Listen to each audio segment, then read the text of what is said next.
यंदाच्या पावसाळ्यामध्ये मुंबईत दणादण झाडं कोसळतायत, दर तासाला 2 झाडं कोसळतायत। हे सगळं प्रकरण मुंबईच्या महापालिका आयुक्त अश्विनी भिडे यांनी गांभीर्याने घेतल्याचं समजतंय।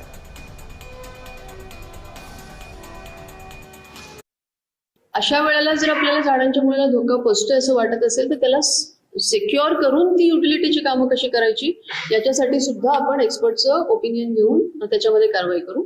आणि ज्या 2-3 घटनांच्या बाबतीमध्ये जिथे चौकशीचे आदेश दिलेले आहेत तिथे जर ऑब्व्हियस डेव्हिएशन कुणी केलं असेल तर निश्चितपणे त्यांच्यावरती कारवाई।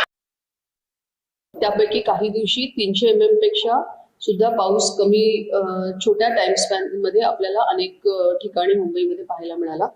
आणि ह्याचं जर एक तुलनात्मक हे बघितलं तर आपला जो ऍव्हरेज रेनफॉल आहे वर्षभराचा असेल तर रफली अराउंड 2400 मिलीमीटर हे 10 वर्षाच्या ऍव्हरेजने काढलेला। काही वेळेला तो अगदी 3000 पर्यंत सुद्धा गेलेला आहे। मागच्या वर्षी आपल्याला तेवढा पाऊस पडलेला दिसला, त्याच्या 40% पाऊस आतापर्यंत आपल्याला मिळालेला आहे।